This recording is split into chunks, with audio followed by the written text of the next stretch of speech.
ಬೇಳೆ ಬೇಕಾಗಿಲ್ಲ, ಅಕ್ಕಿ ಕೂಡ ಬೇಡ. ಕೇವಲ 10 ನಿಮಿಷದಲ್ಲಿ ಹೋಟೆಲ್ಗಳಲ್ಲಿ ಸಿಗುವಂತಹ ರುಚಿಯಾದ ಕ್ರಿಸ್ಪಿಯಾದಂತಹ ಮಸಾಲೆ ದೋಸೆ ರೆಸಿಪಿಯನ್ನು ಈ ವಿಡಿಯೋದಲ್ಲಿ ನಾನು ತೋರಿಸ್ಕೊಡ್ತಾ ಇದ್ದೀನಿ.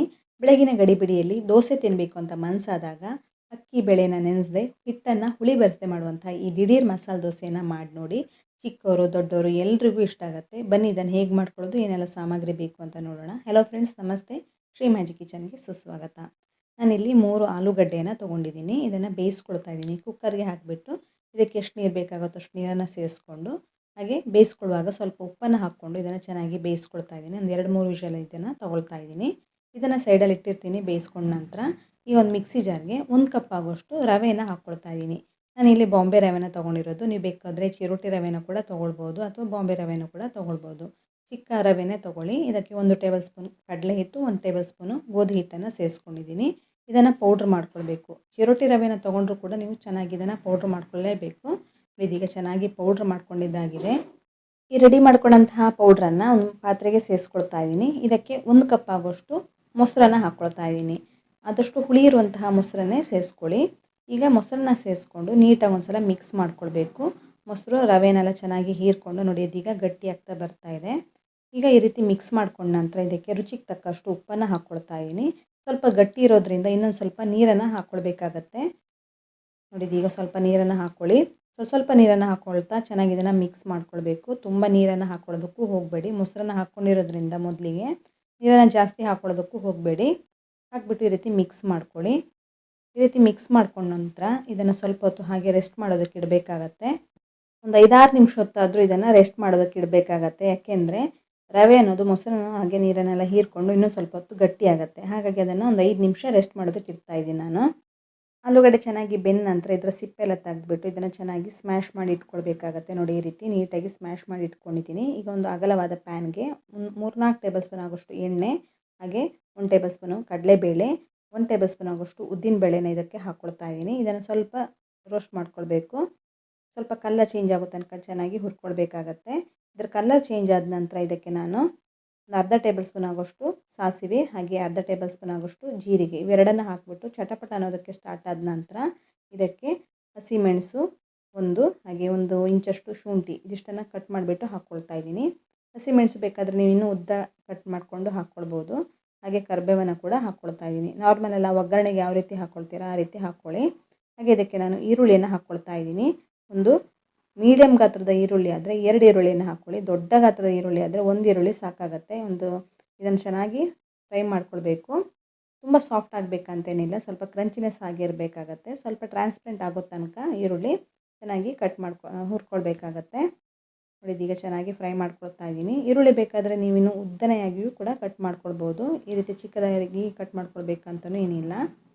ನೋಡಿ, ಇದೀಗ ಸ್ವಲ್ಪ ಸಾಫ್ಟ್ ಆಗ್ತಾ ಇದೆ, ಕಂಪ್ಲೀಟಾಗಿ ಸಾಫ್ಟ್ ಆಗಿಲ್ಲ. ಈ ರೀತಿ ಆದ ನಂತರ ಮೊದಲಿಗೆ ರೆಡಿ ಮಾಡ್ಕೊಂಡಂತಹ ಆಲೂಗಡ್ಡೆನ ಇದಕ್ಕೆ ಸೇರಿಸ್ಕೊಳ್ತಾ ಇದ್ದೀನಿ. ನೋಡಿ, ಆಲೂಗಡ್ಡೆನ ಚೆನ್ನಾಗಿ ಸ್ಮ್ಯಾಶ್ ಮಾಡಿ ಇಟ್ಕೊಂಡಿದ್ದೀನಿ.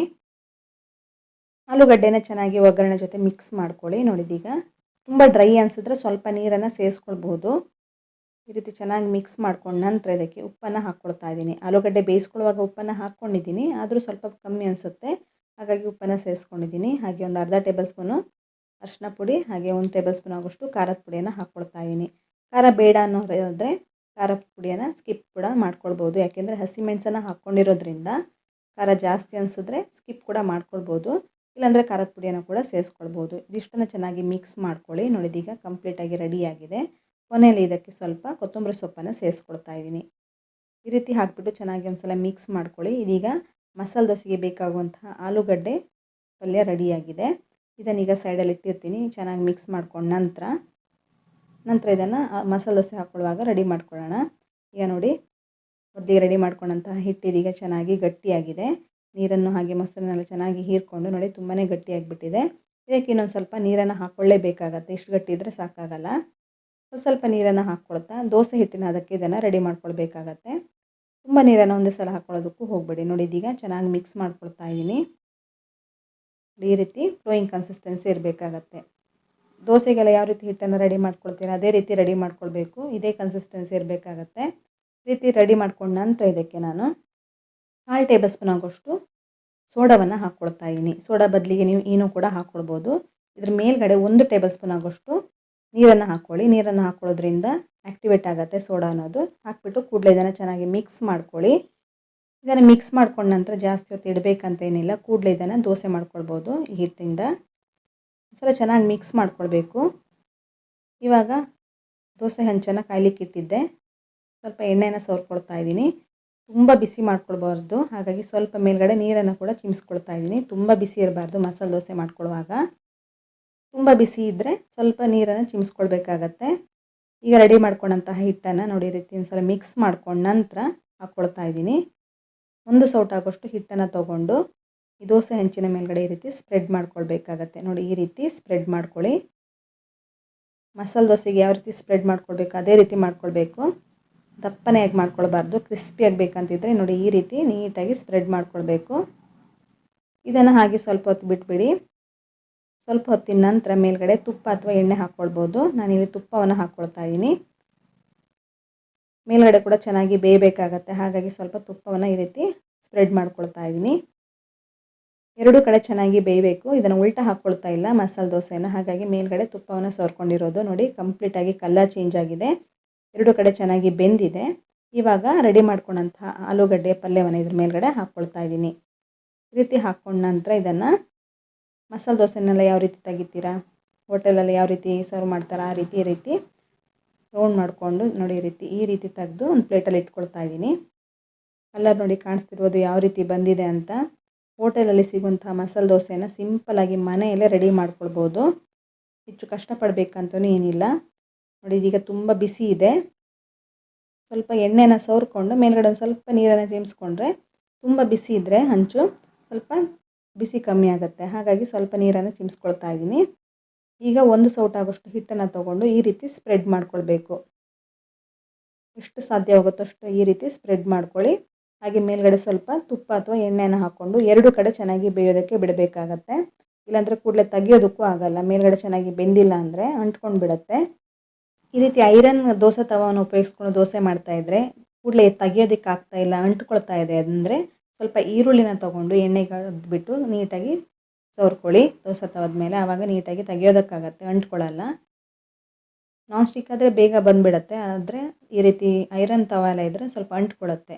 ಆವಾಗ ಏನು ಮಾಡಬೇಕಂದ್ರೆ ಈರುಳ್ಳಿಗೆ ಸ್ವಲ್ಪ ಎಣ್ಣೆನ ಸವರ್ಕೊಂಡು ಈರುಳ್ಳಿಯನ್ನು ಚೆನ್ನಾಗಿ ದೋಸೆ ತವದ ಮೇಲೆ ಉಜ್ಜಬೇಕಾಗತ್ತೆ, ಆವಾಗ ಅಂಟ್ಕೊಳ್ಳಲ್ಲ, ನೀಟಾಗಿ ಬರುತ್ತೆ ಮಸಾಲೆ ದೋಸೆ ಅನ್ನೋದು. ನೋಡಿ 2 ಮಸಾಲೆ ದೋಸೆನ ಮಾಡಿ ತೋರಿಸಿದ್ದೀನಿ ನಾನು, ತುಂಬ ಚೆನ್ನಾಗಿ ಬಂದಿದೆ, ಕ್ರಿಸ್ಪಿಯಾಗಿರುತ್ತೆ. ಹೋಟೆಲಲ್ಲಿ ಯಾವ ರೀತಿ ಸಿಗುತ್ತೋ ಅದೇ ರೀತಿ ಟೆಕ್ಸ್ಚರ್ ಇದೆ, ರುಚಿ ಕೂಡ ಹಾಗೆ ತುಂಬಾ ಚೆನ್ನಾಗಿ ಬಂದಿದೆ. ಒಂದ್ಸಲ ಈ ರೀತಿ ಮಾಡಿಕೊಟ್ರೆ ಮಕ್ಕಳು ಡೈಲಿ ಇದನ್ನೇ ಕೇಳ್ತಾರೆ, ಮಕ್ಕಳಂತಲ್ಲ ದೊಡ್ಡವ್ರಿಗೂ ಇಷ್ಟ ಆಗುತ್ತೆ. ಮಸಾಲೆ ದೋಸೆ ತಿನ್ನಬೇಕಂತ ಅನಿಸಿದಾಗ ಹೋಟೆಲ್ಗೆಲ್ಲ ಹೋಗಿ ತಿನ್ನೋದಕ್ಕಿಂತ ಮನೆಯಲ್ಲೇ ಈ ರೀತಿ ದಿಢೀರಾಗಿ ಮಸಾಲೆ ದೋಸೆನ ಮಾಡಿ ನೋಡಿ.